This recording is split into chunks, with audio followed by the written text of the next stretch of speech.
Assalamu alaikum dear students. My name is Mohammad Irfan, serving as a lecturer in chemistry.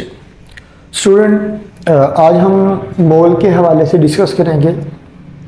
एक बात note कर लें, ये lecture just MD cats के लिए है या फिर ये कम्पिटिटिव एग्ज़ाम्स के लिए है, ये बोर्ड एग्ज़ाम के लिए नहीं है। इस लेक्चर में हम फोकस करेंगे मोल के ऊपर, उसमें कौन कौन से फार्मूलाज यूज़ होते हैं उसके हवाले से थोड़ी बहुत एग्जांपल्स भी देखेंगे।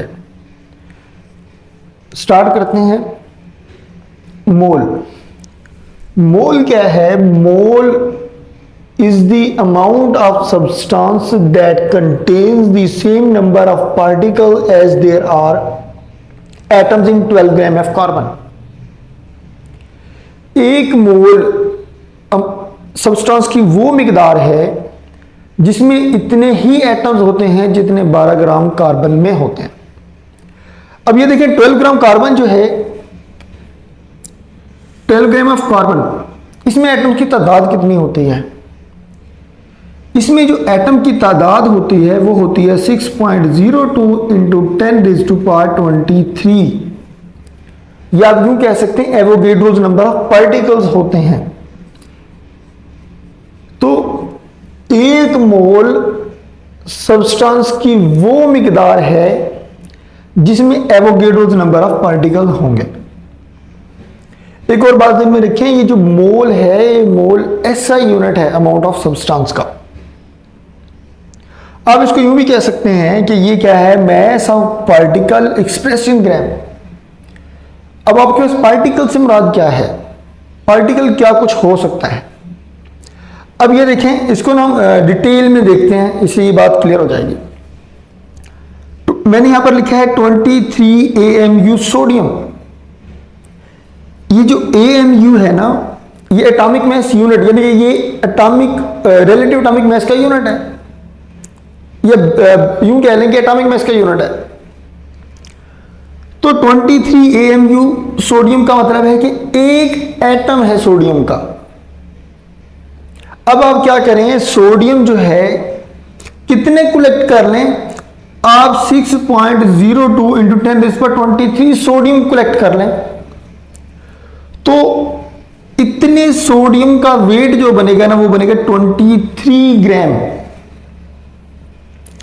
अब ये देखिए हमने क्या किया, ये जो एक एटम का मास था उसको हमने क्या किया, ग्राम में एक्सप्रेस कर दिया। अब ग्राम में एक्सप्रेस करने से क्या हुआ, इसमें एटम की तादाद कितनी हो गई? Na के बराबर, एवोगेड्रोस नंबर के बराबर। तो हम ये कह सकते हैं कि ये एक मोल क्वांटिटी है, और जो एक मोल एटम्स का वजन होता है या एक मोल होता है, हम उसे कहते हैं ग्राम एटम। ये टर्म स्पेसिफिकली एटम्स के लिए इस्तेमाल की जाती है, ये मोल है। एक मोल एटम्स जो हैं उसको आप ग्राम एटम कह सकते हो। अब हमने क्या किया, एटम के मास को ग्राम में जाहिर किया, तो हमने कहा ग्राम एटम, यानी कि एक मोल। जैसे मैंने कहा कि मास of particle express in gram. 18 AMU water, इसका क्या मतलब है कि आपके पास पानी का एक मॉलिक्यूल है, एक जर्रा है, उसका वजन है 18 AMU।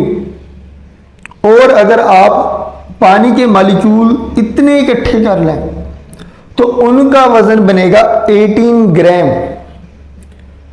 और हमने कहा कि वो अमाउंट ऑफ सब्सटेंस जिसमें पार्टिकल की तादाद कितनी हो, एवोगेड्रोस नंबर के बराबर हो, या इतनी हो जितनी 12 ग्राम कार्बन में एटम्स होते हैं, तो उसे हम क्या कहते हैं? मोल कहते हैं।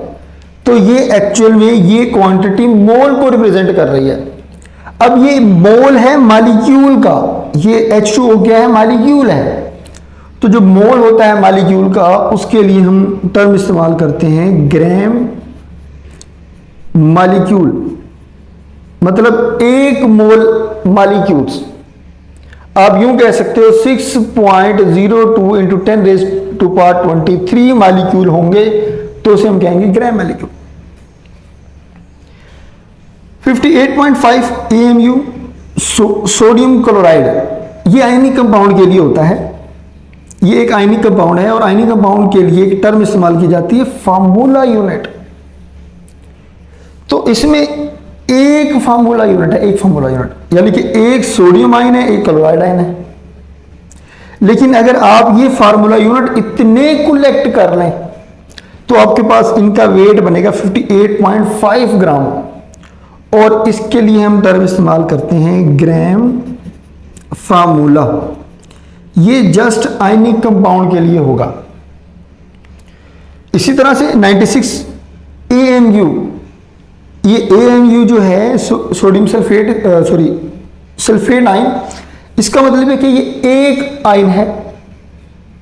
और 96 ग्राम सोडियम 96 ग्राम सल्फेट आयन का क्या मतलब है, 6.02 इंटू 10⁻23 आयन्स हैं, और इसको हम क्या कहते हैं, ग्राम आयन। अब ये देखिए हमने क्या स्टार्ट में लिखा, mass of particle expressed in gram is called mole. अगर हम एटम के मास को ग्राम में जाहिर कर देते हैं, हम कहते हैं ग्राम एटम, और ये एक मोल एटम को रिप्रेजेंट करता है। अगर हम मॉलिक्यूल के मास को ग्राम में एक्सप्रेस कर दें तो ये हमारे पास क्या बन जाता है, ग्राम मॉलिक्यूल, और ये भी एक मोल मॉलिक्यूल को रिप्रेजेंट करता है।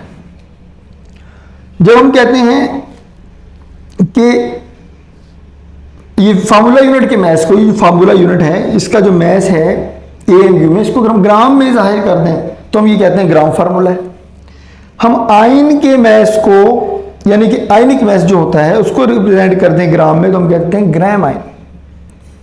तो atomic mass of an element, molecular mass of a molecular substance, formula mass of an ionic compound and ionic mass of ionic species expressed in gram is called मोल।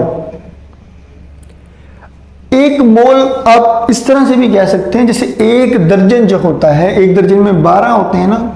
जब हम किसी चीज का कहेंगे कि एक मोल है तो इसका मतलब यह है कि उसमें 6.02 इंटू 10⁻23 वो एंटिटी होगी, वो चीज इतनी होगी।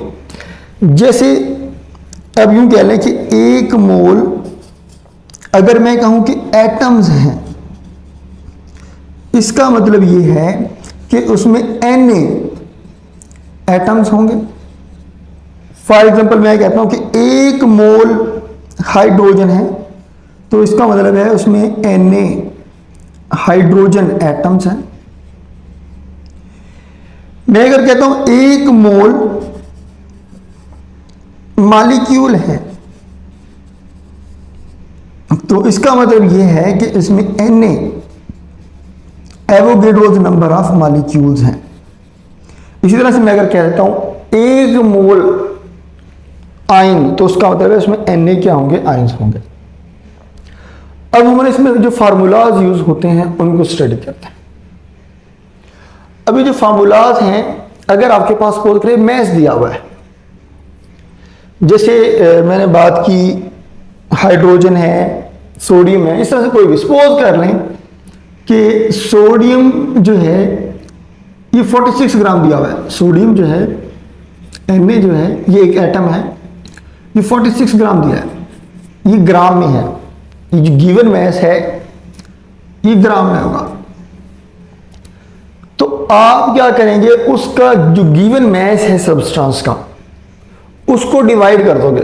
किसके ऊपर डिवाइड करोगे, मोलर मैस के ऊपर।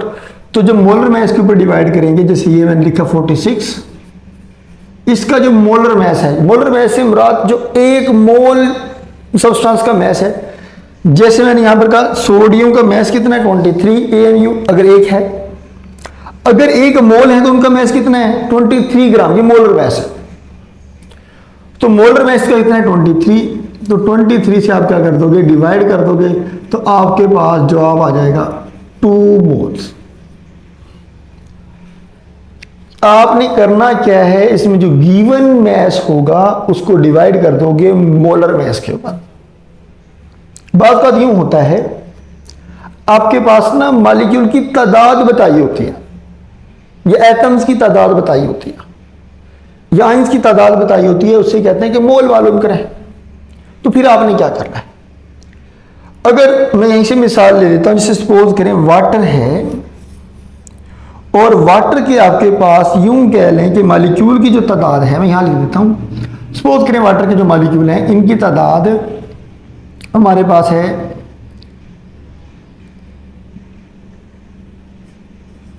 18 इंटू 10⁻23 है। अब इसमें मोल कितने होंगे, यानी कि आपको मालिक्यूल की तादाद बता दी और उससे आपने क्या करना है, आपने निकालना है मोल।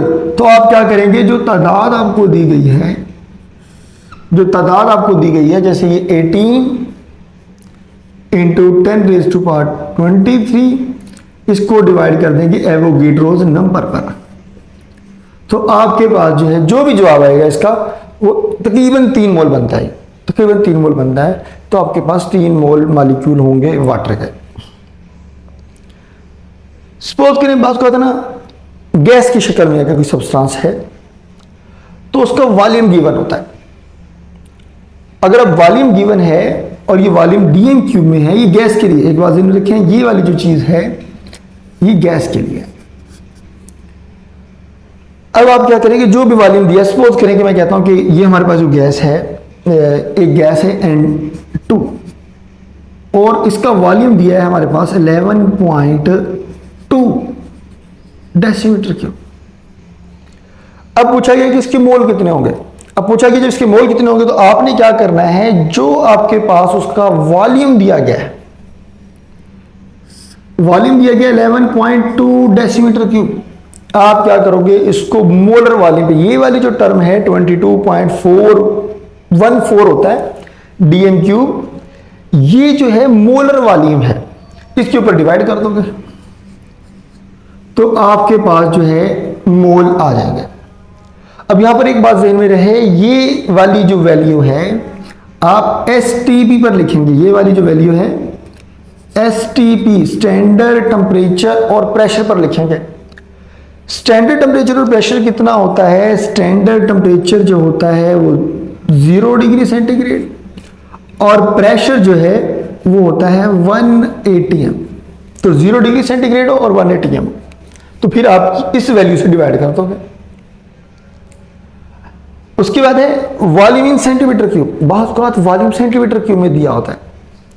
सपोज करें जैसे ये आपके पास गैस थी, मैं इसको कहता हूं कि इसका वॉल्यूम जो है वो सेंटीमीटर क्यूब में दिया और सेंटीमीटर क्यूब के अंदर ये वाला जो वॉल्यूम है सपोज करें इतना दिया हुआ है,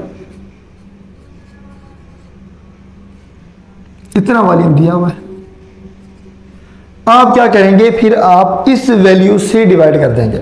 वैसे देखिए वैल्यू की बनती है 22414, आसानी के लिए आप ये लिख रहे हैं, आप वो वैल्यू भी लिख लेंगे तो ठीक है। तो 224, अब जो भी जवाब आएगा इसका वॉल्यूम सॉरी मोल्स आ जाएंगे। तो अगर मैस दिया हो तो उसको मोलर मैस के ऊपर डिवाइड कर दें, अगर पार्टिकल की तादाद दी हुई हो तो एवोगैड्रोस नंबर पे डिवाइड कर दें, अगर वॉल्यूम दिया हो डेसीमीटर क्यूब के अंदर तो फिर आप मोलर वॉल्यूम से डिवाइड कर दें डेसीमीटर क्यूब में, अगर वॉल्यूम सेंटीमीटर क्यूब में दिया है तो इस वैल्यू से डिवाइड कर देंगे तो मोल आ जाएंगे। अच्छा बात उसके बाद क्या होता है कि आपने नंबर ऑफ पार्टिकल्स मालूम करने हैं, यानी कि आपके पास कितने एटम्स हैं, कितने मॉलिक्यूल हैं, कितने फार्मूला यूनिट हैं या कितने आयंस हैं, ये पूछा जाता है। यानी कि पार्टिकल से मुराद यहां पर हम ले रहे हैं कि उसमें एटम्स कितने हैं, मॉलिक्यूल्स कितने हैं या आयंस कितने हैं, इस तरह की चीज। तो सिंपल आपने ये करना है, जितने मोल बनेंगे, जितने मोल बनते हैं आप उसको क्या करोगे, Na से मल्टीप्लाई कर दोगे। अब एक मोल में देखिए ना, एक मोल में होते हैं एवोगैड्रो नंबर ऑफ पार्टिकल, आपने करना क्या है, जस्ट आपने उसको मल्टीप्लाई कर देना है Na के साथ। अब सपोज करें मैं कहता हूं कि मेरे पास 2 मोल सोडियम है, या चलो कोई और आइटम लिख लेते हैं, जैसे हाइड्रोजन है, 2 मोल हाइड्रोजन। अब मैंने आपको पहले बात बताई कि मोल का मतलब है कि वो अमाउंट जिसमें एवोगैड्रोस नंबर ऑफ पार्टिकल होंगे। अगर हम ये 1 मोल हो तो फिर इतने पार्टिकल होंगे ना, या आप यूं कह लेंगे इतने पार्टिकल होंगे। अब 2 हैं तो फिर आप इसको क्या करोगे, 2 से मल्टीप्लाई कर दोगे। तो ये अब आपके पास क्या जवाब आ जाएगा, तो अगर 2 मोल हैं तो 2 को मल्टीप्लाई कर दोगे एवोगैड्रोस नंबर से, तो आपके पास इतने आपके पास एटम्स आ जाएंगे। इसी तरह से मॉलिक्यूल्स के साथ भी ऐसे ही कर सकते हैं। यानी कि अगर आपके पास H2O दिया हुआ है, अगर H2O दिया हुआ है तो आप क्या करोगे, इसे सपोज करें आपके पास 2 मोल दिए हैं H2O के, तो इसका मतलब ये है कि उसमें 2 मोल H2O मॉलिक्यूल्स हैं। आज हम इसकी एग्जांपल देखेंगे। बाज़ का तो मैस दिया होता है, जैसे ये यहां पर मैंने लिखा था मैस दिया हुआ। मैं वाटर की केस में ये डिस्कस कर लेता हूं। सपोज करें कि आपके पास 18 ग्राम वाटर है और ये पूछा हुआ है कि इसमें मॉलिक्यूल की तादाद कितनी होगी, मॉलिक्यूल की तादाद। तो फिर आपने क्या करना है, मैस दिया हुआ है, मैस कितना है, ये ग्राम में होगा, 18 है। अब वाटर का मोलर मैस निकालेंगे, एक हाइड्रोजन का 1 होता है तो 2 है, 2 हाइड्रोजन का 2 हो जाएगा। ऑक्सीजन कितना है 16, तो 18 बनेगा।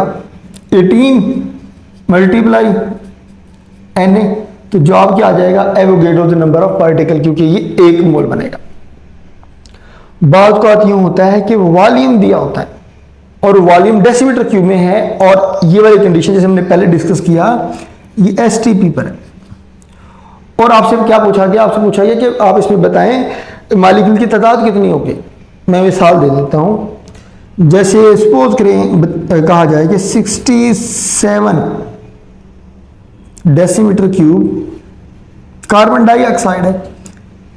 अच्छा, ये 67 डेसीमीटर क्यूब लिखा है, अगर सपोज करें लीटर दे दें तो एक ही बात है, डेसीमीटर क्यूब या लीटर एक ही बात होती है। तो अब आपने इसमें मॉलिक्यूल बताने हैं। अब मॉलिक्यूल की तादाद कितनी है, क्योंकि ये मॉलिक्यूल है ना CO2, तो आपने करना क्या है, जो वॉल्यूम है, अच्छा ये वाला जो फार्मूला एक और बात में देख लें, ये गैस के लिए होता है। जहां पर वॉल्यूम की बात आ रही है ये गैस के लिए अप्लाई करेंगे, लिक्विड या सॉलिड के लिए अप्लाई नहीं करेंगे। तो यहां पर आप क्या करेंगे, 67 को डिवाइड करेंगे 22.4 से, मल्टीप्लाई क्या कर देंगे Na से। अच्छा, अब ऐसा कर क्यों है, ये देखें, जब वॉल्यूम को अगर हम इस वैल्यू पे डिवाइड करते हैं तो मोल आ जाते हैं, और मोल को अगर आप क्या करेंगे Na से मल्टीप्लाई करेंगे तो मॉलिक्यूल की तादाद, एटम की तादाद, अगर एटम्स हैं, अगर मॉलिक्यूल है तो मॉलिक्यूल आ जाएंगे। बात का ये होता है कि आपने क्या करना होता है, मॉलिक्यूल में एटम्स मालूम करने होते हैं। यानी कि आपके पास सपोज करें, मैं कहता हूं कि हमारे पास ग्लूकोज है, और ग्लूकोज के जो है ना 3 मोल ग्लूकोज है, C6H12O6 है। इसमें एटम की तादाद कितनी होगी, आपसे यही पूछ रहे, एटॉमिसिटी कितनी होगी। Atomicity number of atoms in a molecule, molecule के अंदर एटम की तादाद कितनी है। तो आपने क्या करना है, ये जो मोल है इसको मल्टीप्लाई करोगे Na से। अब देखें, मोल को अगर Na से मल्टीप्लाई करते हैं तो पार्टिकल की तादाद आ जाती है, यानी कि उस पार्टिकल की तादाद जो है, अब यहां पे पार्टिकल क्या है, ग्लूकोज, तो ये ग्लूकोज की तादाद आएगी। ग्लूकोज के मॉलिक्यूल कितने हैं ये आएगा। अब हमने क्या करना है, अगर एटम्स मालूम करने हैं तो फिर हमें क्या करना पड़ेगा, एटॉमिसिटी से मल्टीप्लाई करना पड़ेगा। एक मॉलिक्यूल में जितने एटम्स हैं उससे मल्टीप्लाई करना पड़ेगा। अब इसमें देखें एटम्स कितने हैं, 6 और 12 18 और 6 24, तो आप क्या करोगे, यहां पर 24 से मल्टीप्लाई कर दोगे तो आपके पास 3 मोल्स ग्लूकोज के अंदर क्या होगा, एटम्स की तादाद आ जाएगी। इसको मजीद एक्सटेंड करते हैं, नंबर ऑफ पार्टिकल्स इक्वल, अच्छा नंबर ऑफ पार्टिकल, पहले इस चीज को एक्सप्लेन कर दूं, ये फार्मूला क्या बता रहा है। नंबर ऑफ पार्टिकल से मुराद है तो वैसे ही, लेकिन यहां पर मैं क्या मुराद ले रहा हूं, मैं मुराद ले रहा हूं उसमें इलेक्ट्रॉन्स कितने हैं, प्रोटॉन्स कितने हैं, या न्यूट्रॉन्स कितने हैं। तो आप करोगे क्या, बिल्कुल वैसे ही है जैसे मोल को मल्टीप्लाई करोगे Na से, यहां आपके पास वो पार्टिकल की तादाद आ जाएगी। अब उस पार्टिकल में क्या चीज चाहिए, रिक्वायर्ड पार्टिकल की तादाद से मल्टीप्लाई कर दोगे। क्या मतलब, सपोज करें अगर आपने इलेक्ट्रॉन मालूम करने हैं तो उसके एक एटम में या एक मॉलिक्यूल में या एक आयन या एक फार्मूला यूनिट, जो भी चीज आपको दी गई होगी उसमें इलेक्ट्रॉन की तादाद कितनी है उससे मल्टीप्लाई कर दो। मैं एक्सप्लेन करता हूं। जैसे हमने मिसाल ली अभी H2O की, H2O सपोज करें कि इसके आपके पास ना 2 मोल हैं, 2 मोल हैं, 2 मोल्स हैं। अब इसमें मालूम करना है इलेक्ट्रॉन्स कितने हैं या प्रोटॉन्स कितने हैं या न्यूट्रॉन्स कितने हैं। अब मैं पहले प्रोटॉन की बात कर रहा हूं, प्रोटॉन कितने हैं। अगर आपने प्रोटॉन्स निकालने हैं तो देखो मोल कितने हैं, 2 से मल्टीप्लाई, Na एवोगैड्रो नंबर। अब रिक्वायर्ड पार्टिकल क्या है, प्रोटॉन्स है। अब रिक्वायर्ड पार्टिकल प्रोटॉन्स है तो देखें एक हाइड्रोजन में एक प्रोटॉन होता है। अब हमारा रिक्वायर्ड पार्टिकल क्या है, प्रोटॉन। अब हम इस एक मॉलिक्यूल में देखेंगे कि प्रोटॉन कितने हैं। अब एक मॉलिक्यूल में प्रोटॉन कितने होते हैं, सॉरी हाइड्रोजन के अंदर एक प्रोटॉन होता है, तो हाइड्रोजन कितने यहाँ पे 2 हैं, तो यहाँ पे 2 प्रोटॉन हाइड्रोजन में हो गए। ऑक्सीजन में होते हैं 8 प्रोटॉन, एटॉमिक नंबर ऑक्सीजन का 8 है ना, तो 8 प्रोटॉन। तो आप क्या करोगे, 2 और 8 10, तो यहां पर आप क्या करोगे 10 से मल्टीप्लाई कर दोगे तो आपके पास प्रोटॉन्स की तादाद आ जाएगी। ये वाली जो तादाद है प्रोटॉन्स की है। सपोज करें आपने ना इसमें क्या मालूम करने थे, इसमें न्यूट्रॉन मालूम करने थे। अगर आपने न्यूट्रॉन मालूम करने हैं तो देखिए मोल तो वही है 2, n ने नंबर ऑफ जो एवोगैड्रो नंबर से मल्टीप्लाई कर दिया। अब नंबर ऑफ न्यूट्रॉन्स की बात करेंगे तो हाइड्रोजन में तो न्यूट्रॉन नहीं होता, तो हाइड्रोजन को हम काउंट नहीं करें। अब हम बात करेंगे ऑक्सीजन की। ऑक्सीजन में 8 न्यूट्रॉन है और यहां पर कितने, मतलब एक ही ऑक्सीजन है तो उसमें 8 न्यूट्रॉन है, तो आप क्या करोगे 8 से मल्टीप्लाई कर दोगे। अब आपके पास क्या होगी, न्यूट्रॉन की तादाद आ जाएगी। इसी तरीके से आप इलेक्ट्रॉन की तादाद भी मालूम कर सकते हो। अच्छा, फिर उसके बाद क्वेश्चन पूछा जाता है, आयन दे दिया जाता है और आयन के ऊपर चार्ज कितना है ये पूछ लिया जाता है। अब सपोज करें कि आपके पास ना, मैं ऐसे लिख रहा हूं कि 17 ग्राम OH आयंस हैं,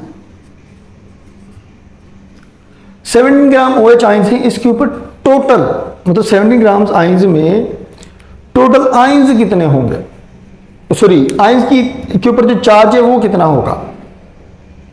आपसे 17 ग्राम OH दे दिया जाए और पूछा जाए इसमें आयंस कितने हैं, वो पूछा जा सकता है। आयंस पूछा जाएगा तो आपने क्या करना है, फार्मूला क्या है, mass over molar mass multiply Na, यानी कि मोल निकाल के आप क्या करोगे Na से मल्टीप्लाई कर दोगे। लेकिन पूछा जाए चार्ज कितना है, यानी कि अगर 17 ग्राम OH हो तो उस पर चार्ज कितना होगा, तो आपने क्या करना है, आपने 17 ग्राम डिवाइडेड बाई, अब इसका मोलर मैस निकालेंगे, एक ऑक्सीजन 16, एक हाइड्रोजन 1, तो 17 ग्राम पर मोल मल्टीप्लाई Na, ये आ गई आपके पास OH की तादाद। अब इस पे चार्ज कितना है, तो आपने क्या करना है, एक आयन के ऊपर जितना चार्ज बनता होगा उससे मल्टीप्लाई कर दोगे। एक आयन के ऊपर चार्ज कितना है 1, तो आप क्या करोगे 1 से मल्टीप्लाई करोगे तो आपके पास चार्जेस की तादाद आ जाएगी। मैं एक और मिसाल लिख लेता हूं, जिसे सपोज करें कि आपके पास जो है ना 96 ग्राम 48 ग्राम सल्फेट आयंस हैं। अब 48 ग्राम अगर सल्फेट आयंस हैं तो उसमें टोटल चार्ज कितना होगा। अब देखिए आपने करना क्या है, जाहिर सी बात है कि आपके पास ये ग्राम से आपने क्या करना होता है, अगर मोल्स निकालने तो given mass over molar mass, इसका मोलर मैस कितना बनेगा 96, मल्टीप्लाई क्या करेंगे Na से। अब एक आयन के ऊपर चार्ज जितना उससे मल्टीप्लाई करते हैं, एक आयन के ऊपर चार्ज कितना है 2, तो 2 से मल्टीप्लाई करते हैं, आपके पास जो है वो आयन चार्ज की तादाद आ जाएगी। इसके अलावा एक और एग्जांपल डिस्कस कर लेते हैं जिससे हम ना इन चीज़ों को समराइज करते हैं। सपोज करें हमारे पास 342 ग्राम सुक्रोज है, यानी कि C12H22O11 है। अब इसमें पूछा गया, सपोज करें मोल कितने हैं। मोल कितने हैं तो हमने क्या करना है, गिवन मैस को मोलर मैस से डिवाइड कर देंगे। अगर आप सुक्रोज का मोलर मैस निकालेंगे, अब सपोज पूछा गया है मोल्स कितने हैं, तो मोल्स का फार्मूला क्या है, गिवन मैस ग्राम में, इसका मोलर मैस निकालेंगे तो 342 ग्राम पर मोल बनता है। तो आपके पास जवाब कितना आ जाएगा, 1 मोल आ जाएगा। सपोज करें इस सुक्रोज में पूछा गया मॉलिक्यूल की तादाद कितनी है, पार्टिकल की तादाद कितनी है, तो नंबर ऑफ एटम्स का फार्मूला क्या है, मैं अब n लिख रहा हूं, नंबर ऑफ पार्टिकल्स के लिए n लिख रहा हूं। ये आपके पास सुक्रोज, ये क्या आ गया, सुक्रोज कितने हैं। अब आपने क्या करना है, मैस और मोलर मैस मल्टीप्लाई Na, ये वाला फार्मूला, मैस और मोलर मैस मल्टीप्लाई Na। तो अब आपके पास 342 gram divided by 342 multiply Na, आपके पास 1 मोल है, तो इसमें एवोगैड्रो नंबर ऑफ पार्टिकल आएंगे। सपोज करें आपसे पूछ लिया इसमें एटम्स कितने होंगे, एटम्स, अगर एटम्स कितने होंगे ये पूछा गया है, तो फिर आपने क्या करना है, यानी कि नंबर ऑफ एटम्स पूछा गया है इन सुक्रोज, यानी कि आपसे मॉलिक्यूल में एटम्स पूछे गए हैं, तो उसका फार्मूला क्या है, moles multiply Na multiply atomicity. अब क्योंकि यहां पर मैस दिया हुआ है, आप क्या करोगे, मैस को मोलर मैस पे डिवाइड करोगे, तो आपके पास क्या आएगा, मोल आ जाएंगे। मल्टीप्लाई क्या करोगे, Na से मॉलिक्यूल की तादाद आ जाएगी। आप क्या करोगे, फिर इसको मल्टीप्लाई कर दोगे एटॉमिसिटी से, यानी कि 1 मोल में कितने एटम्स हैं, तो आपके पास उसका जवाब आ जाएगा। जैसे अब इसमें मैस कितना है, 342, मोलर मैस कितना है, 342 मल्टीप्लाई Na, 1 मॉलिक्यूल में एटम की तादाद कितनी है, 12 और 22 कितना होगा, 34 और 11 45। अच्छा सपोज करें आपसे पूछ लिया इसमें एटम्स कितने हैं, यानी कि आपसे ये पूछ लिया जाए कि number of atoms in sucrose ये कितने हैं। जब नंबर ऑफ एटम्स पूछे जाएंगे 342 ग्राम सुक्रोज में, तो आपने क्या करना है, जो मैस दिया गया है उसको डिवाइड करोगे मोलर मैस के ऊपर और मल्टीप्लाई क्या कर दोगे Na के साथ। ये मोल्स आ गए, मोल्स को मल्टीप्लाई किया Na से, मॉलिक्यूल की तादाद आ जाएगी। अब आपने क्या करना है, एटम्स मालूम करने, तो ये क्या फार्मूला था, नंबर ऑफ एटम्स मालूम करने का मॉलिक्यूल के अंदर, मोल मल्टीप्लाई Na मल्टीप्लाई एटॉमिसिटी। तो अब आप क्या करोगे, एटॉमिसिटी। अब ये देखें, ये जो सुक्रोज है 12 इसमें कार्बन है, 22 हाइड्रोजन है और 11 ऑक्सीजन है, इन सबको जमा करेंगे तो हमारे पास 45 आ जाएगा। तो हमारे पास 45 Na, यानी कि 45 Na मतलब 45 एटम्स, 45 मोल एटम्स आ जाएंगे। अब हम इसको एक बार रिव्यू कर लेते हैं। मोल क्या है, मोल सब्सटेंस की वो मिकदार है जिसमें एवोगैड्रो नंबर ऑफ पार्टिकल्स होंगे। अब ये जो हमारे पास सब्सटेंस होता है, हम कहते हैं mass of particle expressed in gram is called mole. अब ये देखें, ये एटम है सोडियम का, इसका मैस बनता है 23 AMU। इसको अगर हम जाहिर कर दें ग्राम के अंदर तो हम कहते हैं ग्राम एटम, यानी कि 1 मोल एटम्स। ग्राम एटम का जब वर्ड आएगा तो ये 1 मोल एटम को रिप्रेजेंट करेगा। ये 18 AMU वाटर था, ये एक मॉलिक्यूल है। मॉलिक्यूल के मैस को, यानी कि मॉलिक्यूल का जो मॉलिक्यूलर मैस होता है, तो उसको हमने क्या किया, ग्राम में जाहिर कर दिया, तो ये बन गया ग्राम मॉलिक्यूल, यानी कि ये आपके पास 1 मोल मॉलिक्यूल बन गए। जब हमने फार्मूला यूनिट जो था, इसका मैस बनता था 58.5 AMU, इसको हमने ग्राम में जाहिर किया तो ये बन गया ग्राम फार्मूला।